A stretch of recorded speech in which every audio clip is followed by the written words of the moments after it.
یہ جو مہینہ چل رہا ہے اسلامی کیلنڈر، اسلامی تقویم کے اعتبار سے 11واں مہینہ، جس کا نام ذی قعدہ یا ذوالقعدہ ہے، یہ وہ مہینہ ہے جس کی حرمت، جس کی عظمت کو قرآن مجید نے بیان کیا،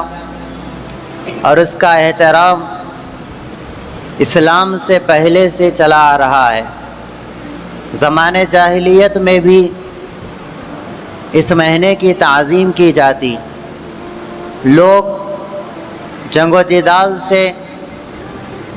لڑائی جھگڑے سے اپنے آپ کو 4 مہینوں میں روکے رکھتے۔ وہ 4 مہینے، ایک ذی قعدہ، دوسرا ذی الحجہ، اور تیسرا محرم، اور چوتھا رجب ہے، جس کو قرآن نے بھی بیان کیا اور آپ علیہ السلام نے بھی اس کی تعظیم کو بیان کیا۔ زمانے جاہلیت میں لوگ مہینوں کو آگے پیچھے کیا کرتے تھے۔ اگر انہیں ان قابل احترام مہینوں میں جنگ کرنا ہوتا تو کہہ دیتے کہ یہ مہینہ آگے چلا گیا ہے، ابھی ذی قعدہ نہیں آئے گا، جو آگے مہینے ہیں اس کو مقدم کر دیتے۔ مثلا سفر کو محرم سے پہلے کر دیتے، اگر محرم میں جنگ کرنا ہو تو کہتے کہ اس سال محرم سفر کے بعد آئے گا۔ اس طرح کی جہالت کا وہ شکار تھے، جبکہ اللہ تعالیٰ کے پاس جب سے زمین و آسمان بنے ہیں، سال کے 12 مہینے اور ان کی ترتیب قائم ہے۔ اسی ترتیب پر، جو ترتیب پر اب چل رہے ہیں، اللہ نے سال کو بنایا ہے۔ چنانچہ اسلام کے آنے کے بعد آپ علیہ السلام اس بات کی ہمیں اطلاع دیتے ہیں، ان الزمان قد استدار كهيئته يوم خلق الله السماوات والارض۔ اب زمانہ یعنی سال کی جو ترتیب ہے مہینے کی، یہ لوٹ کر اسی ترتیب پر آ گئی ہے جو ترتیب پر اللہ نے بنایا ہے جس وقت اللہ نے آسمان اور زمین کو بنایا تھا۔ فرماتے ہیں کہ 12 مہینوں کی ترتیب تو اسی پر اب قائم ہے، اور قیامت تک انشاءاللہ اس میں کوئی آگے پیچھے کوئی مہینہ نہیں ہوگا، اور نہ کوئی اس طرح کرنے کی فکر کرے گا۔ 12 مہینوں میں 4 مہینے خصوصیت کے ساتھ ان کی تعظیم بیان کی گئی، جس کو قرآن کہتا ہے ان عدۃ الشہور عند اللہ 12 شہرا منہا 4 حرم، اور آپ علیہ السلام فرماتے ہیں منہا 4 حرم 3 متوالیات، 4 مہینے ہیں جو قابل احترام ہیں، بہت زیادہ تعظیم کے لائق ہے۔ 3 مہینے تو لگاتار ہیں، ذوالقعدہ و ذوالحجہ والمحرم و رجب و مضر، ذی قعدہ، ذی الحجہ اور محرم اور رجب کا مہینہ۔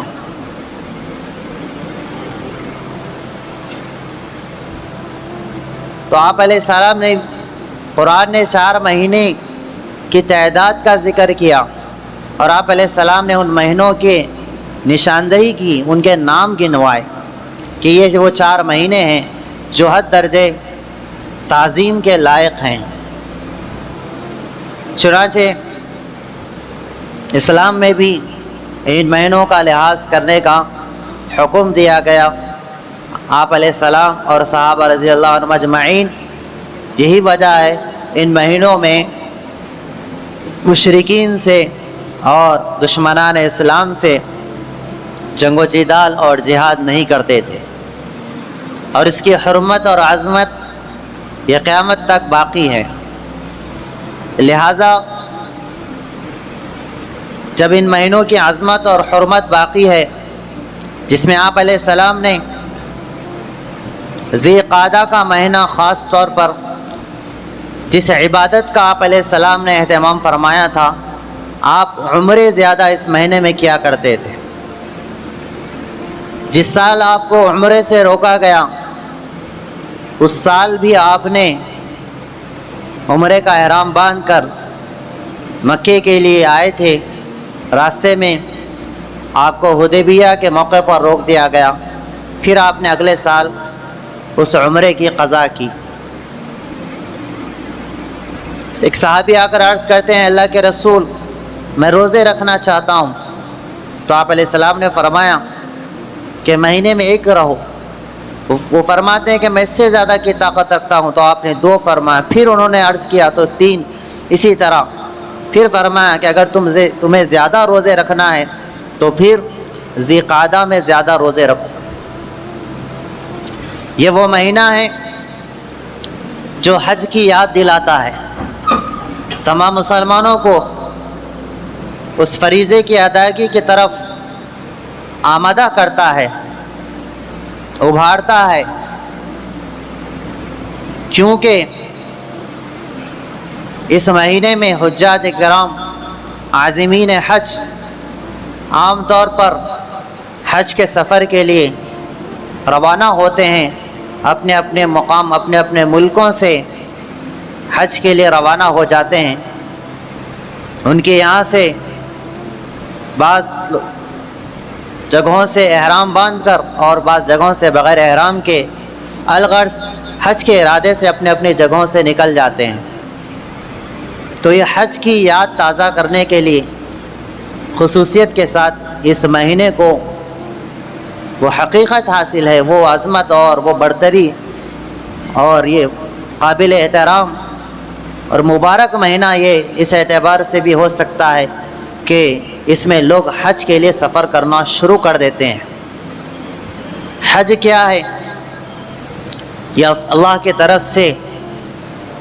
قائم کردہ مقرر کردہ فرائض میں سے ایک فرض ہے، جس کی ادائیگی ہر اس مسلمان پر لازم اور ضروری اور فرض ہے جو وہاں تک جانے کی طاقت رکھ سکتا ہو، جو زیادہ راحلہ پر قادر ہو، یعنی سواری کا انتظام اور وہاں جا کر کھانے پینے کا انتظام جو کر سکتا ہے، اس پر حج فرض کر دیا گیا۔ حج کے فریضے میں عام طور پر لوگ کوتاہی کا شکار ہیں، وہ یہ ہے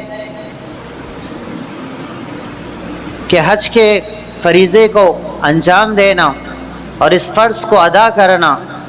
ہم اس کو اپنی عمر کا آخری حصے میں اس فرض کو ادا کرنا ضروری سمجھتے ہیں، جبکہ یہ وہ فرض ہے کہ جب آدمی سفر کی اور وہاں جا کر خرچ کرنے کی طاقت جب بھی آدمی رکھتا ہے، اس کو اللہ تعالیٰ اس کے لیے میسر کر دیتے ہیں، تو اس پر حج فرض ہو جاتا ہے، اسی وقت اس کے لیے کرنا ضروری ہو جاتا ہے۔ گھر بنانا اور شادی بیاہ کے انتظام کرنا اور سونا وغیرہ، اسی طرح پیسے جمع رکھنا اور ساری دنیاوی کاموں کو نمٹانے کے بعد حج کے لیے حج کا ارادہ کرنا، یہ اس فریضے سے بہت بڑی غفلت ہے اور اللہ کے اس فریضے سے بہت بڑی کوتاہی ہے، کیونکہ سفر میں خرچ زیادہ ہوتا ہے تو آدمی کا خیال یہ ہوتا ہے اگر بچی کی بیٹی کے شادی کے لیے جو رقم رکھی گئی ہے، اگر میں اس رقم سے حج کروں گا تو پھر میں شادی نہیں کر پاؤں گا، جبکہ حج ایک ایسا فریضہ ہے جس کے ادا کرنے کے بعد مفلس سے مفلس، غریب سے غریب آدمی بھی مالدار ہو جاتا ہے۔ اللہ تعالیٰ خود فرماتے ہیں یہ حج ہم نے اس لیے فرض کیا ہے لِيَشْهَدُوا مَنَافِعَ لَهُمْ، تاکہ تم اپنی آنکھوں سے اس کے فائدے دیکھو۔ ایک تو بے شمار فائدے اللہ نے اس میں رکھے ہیں، ثواب کے اعتبار سے، گناہوں کی معافی کے اعتبار سے، اس کے ساتھ ساتھ دنیاوی منافع بھی اللہ نے اس کے ساتھ رکھے ہیں۔ حج ادا کرنے کے بعد ایسی مثال ہم نہیں بتا سکتے کہ کوئی ایک مسلمان ہے جو حج کیا جس کی وجہ سے مفلس ہو گیا، غریب ہو گیا، لیکن ایسے بے شمار ہم مسلمانوں کو بتا سکتے ہیں کہ حج کرنے کے بعد اللہ نے ان کے مال میں فراوانی کر دی۔ تو حج کرنے کے وجہ سے غریب ہو جانا، اس طرح کی سوچ رکھنا، یہ اللہ کی ذات پر یقین کی کمزوری کا یہ نتیجہ ہے۔ جس کو اللہ کے ذات پر کامل یقین ہوتا ہے کہ میں جس دنیاوی کام کے لیے جو رقم میں نے اٹھا کر رکھا ہے، اگر میں اس رقم سے حج کا فریضہ انجام دوں گا تو اللہ پر مجھے پورا بھروسہ ہے کہ حج کے بعد اللہ تعالیٰ میرا کام وہ آسان کر دیں گے اور اس کے لیے پیسوں کا انتظام کر دیں گے۔ جو یہ سوچ کر قدم اٹھاتا ہے اور اس فریضے کو انجام دیتا ہے تو اللہ تعالیٰ اس کے لیے آسان کر دیتے ہیں، کیونکہ اللہ تعالیٰ بندے کے گمان کے مطابق ہوتے ہیں۔ اللہ تعالیٰ فرماتے ہیں انا عند ظن عبدی بی، میرا بندہ جیسا میرے ساتھ گمان کرتا ہے میں اس کے ساتھ ویسا ہی فیصلہ کرتا ہوں۔ ہم اللہ کی ذات پر پورا یقین رکھتے ہوئے چاہے جو رقم ہمارے پاس رکھی ہوئی ہے سونے کی شکل میں، جائیداد کی شکل میں، مال کی شکل میں، اس رقم کو ہم جلد از جلد جوانی میں حج کے ادائیگی کے لیے ہم قدم اٹھائیں گے تو اللہ تعالیٰ ضرور وہ کام بھی ہمارے پورے کر دیں گے جس کام کے لیے ہم نے وہ رقم جمع کر رکھی ہے۔ تو یہ مہینہ حج کی یاد تازہ کراتا ہے، حج کی یاد دلاتا ہے، اور اس سلسلے میں تمام مسلمانوں کو فکر کرنے کی ضرورت ہے۔ ایک کوتاہی یہ بھی کی جاتی ہے کہ جب تک ماں باپ کا حج نہ ہو، ان کا عمرہ نہ ہو، ہمارا حج نہیں ہوگا، ہمارا حج قبول نہیں ہوگا، معاشرے میں لوگ کیا کہیں گے، طعنے دیں گے، یہ سوچ کر بھی لوگ اپنے اوپر جو حج فرض ہو جاتا ہے اس کی ادائیگی سے محروم ہو جاتا ہے۔ جبکہ شریعت میں اگر سب کا کاروبار الگ الگ ہے، سب الگ الگ اپنی زندگی گزار رہے ہیں، ماں باپ زندہ ہیں، بیٹا اپنے مال کا الگ سے مالک ہو چکا ہے، اپنی کمائی ماں باپ کو لا کر ان کے پاس نہیں دیتا اور ان کو مالک نہیں بناتا، تو پھر اس صورت میں بیٹے پر حج کرنا فرض ہو جاتا ہے، اگرچہ کہ ماں باپ حج نہ کیے ہوں، بیٹے پر لازم ہو جاتا ہے۔ اور بیٹے کے لیے شرعی اعتبار سے کوئی گناہ نہیں ہے اگر وہ ماں باپ کو کرائے بغیر حج کر لے۔ اور اللہ نے طاقت دی ہے، ماں باپ کے ساتھ حج کر سکتا ہے، تو یہ بہت اچھی بات ہے کہ وہ اپنے خرچ سے اپنا بھی حج کرے اور ماں باپ کو بھی حج پہ لے جائے۔ اگر کسی کے پاس ایک آدمی کے حج کی استطاعت ہے اور اس پر حج فرض ہو چکا ہے تو پھر اب دوسرے آدمی پر حج فرض نہ ہو اس کے لیے انتظار کرنا اس کے لیے درست نہیں ہے۔ یہ عورتوں کے لیے اس کی اجازت دی گئی ہے کہ عورت حج کی فرائضی کے قادر ہو چکی ہے اس فریضے پر، لیکن محرم کا خرچ اس کے پاس نہیں ہے اس کے ساتھ جانے کے لیے، تو پھر وہاں گنجائش رکھی گئی کہ وہ محرم کا خرچ اس کا انتظام ہونے تک وہ تاخیر کر سکتی ہیں۔ لیکن مرد کے لیے کسی بہانے سے تاخیر کرنا یہ درست نہیں ہے، کیونکہ حج کا جو فریضہ ہے وہ طاقت اور قوت کو چاہتا ہے۔ جسمانی قوت اور طاقت جب تک آدمی کے اندر برقرار رہتی ہے تو وہ صحیح معنی میں وہاں کے امور ارکان حج انجام دے سکتا ہے۔ بڑھاپے میں طواف سے آدمی قاصر رہ جاتا ہے، رمل سے قاصر ہو جاتا رہا ہے، صفا مروہ کی سعی میں کوتاہی ہو سکتی ہے، اور وہاں کے مقدس مقامات پر چڑھنا اس کے لیے مشکل ہو جاتا ہے، اور اسی طرح ایک سے زائد عمرہ کرنا اس کے لیے مشکل ہو جاتا ہے۔ لہٰذا ضرورت اس بات کی ہے کہ ہم اس فریضے کو جلد سے جلد ادا کرنے کی فکر کریں۔ یہ وہ مہینہ ہے جس میں ہم اس سلسلے میں فکر کریں گے تو اس سال نہیں اگلے سال اللہ تعالیٰ ہمیں لے جائیں گے۔ تو اس مہینے کا پیغام یہ ہے کہ اس مہینے میں کیونکہ یہ قابل احترام مہینہ ہے تو اس کے احترام کو ملحوظ رکھا جائے۔ اس کا احترام کا ملحوظ رکھنے کا مطلب یہ ہے کہ جس طرح جگہ میں تعظیم ہوتی ہے تو وہاں کی نیکی کی قیمت بڑھ جاتی ہے، گناہ کی برائی اور قباحت بڑھ جاتی ہے۔ اسی طرح زمانے میں جب عظمت آ جاتی ہے اور اس کا احترام آ جاتا ہے تو پھر اس زمانے میں بھی نیکی کی قیمت اور گناہ کا وبال اور اس کی قباحت بڑھ جاتی ہے۔ ایک آدمی گناہ کر رہا ہے مسجد کے باہر، اس میں وہ قباحت نہیں ہے جس گناہ میں وہ قباحت ہے جو مسجد میں کیا جائے۔ اسی طرح ان 4 مہینوں کے علاوہ گناہ کرنا وہ بھی گناہ ہے، لیکن ان مہینوں میں گناہ کرنا اس کی قباحت کو اور اس کی برائی کو اور اس کی سنگینی کو اور بڑھا دیتا ہے۔